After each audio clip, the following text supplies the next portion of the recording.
പനിയായത് കാരണം ഓഫീസ് ലീവാക്കി പോകുന്നത് വേറെ ഒന്നിനല്ല, ബ്ലഡ് ടെസ്റ്റ് ചെയ്യാനാണ്. ഇച്ചിരി പിന്നെ ഉണ്ടാവില്ലെന്ന് എനിക്കറിയാം. ഇനി വേറെ ഒന്നുകൊണ്ടല്ല, ഇഞ്ചക്ഷൻ എനിക്ക് പൊതുവേ പേടിയാണ്.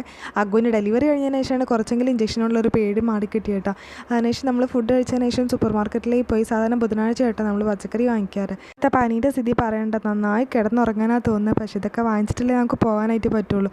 പെട്ടെന്ന് അച്ഛനും അമ്മേനെ ഒരുമിച്ച് കണ്ട ദേഷ്യത്തിലാട്ടോ അഗ്ഗുമോൻ ക്ലാസ് കഴിഞ്ഞപ്പോഴേക്ക് എത്തിയിട്ടുണ്ടായി. കുറച്ച് നേരം അതിനെ വാശി പിടിച്ച് നിന്ന് രണ്ടുപേരെയും കൂടെ ഒരുമിച്ച് കണ്ടപ്പോൾ എന്നെ കൂട്ടാഞ്ഞതെന്ന് പറഞ്ഞിട്ട് കുറച്ച് നേരം വാശി പിടിച്ചു. അതിനുശേഷം ഏട്ടന് കുറച്ച് വീഡിയോസും ഫോട്ടോസൊക്കെ എടുക്കാനുണ്ട് പ്രാവിൻ്റെ. കുറച്ചായി ആളും തിരക്കിലായതുകൊണ്ട് ഇങ്ങനെ എടുത്ത് ഗ്രൂപ്പിൽ പോസ്റ്റ് ചെയ്യണം തോന്നുന്നുണ്ട് നമ്മൾ സെയിൽ ചെയ്യാനൊക്കെ. അപ്പോൾ അതിന് കുറച്ചധികം വീഡിയോസും ഫോട്ടോസും എടുക്കുന്നുണ്ടായിരുന്നു. അപ്പോഴേക്ക് അഗ്ഗുമോൻ അവിടെ എത്തി ആളെ വെറുപ്പിക്കാൻ തുടങ്ങിയിട്ടുണ്ട്. പ്രാവിനെ എടുക്കണം, മോയ്ക്കണം, അങ്ങനെ പല ആവശ്യങ്ങളാണ്. അതൊക്കെ കഴിഞ്ഞതിന് ശേഷം രാത്രിയിലുള്ള കുറച്ച് പരിപാടിയാണ്.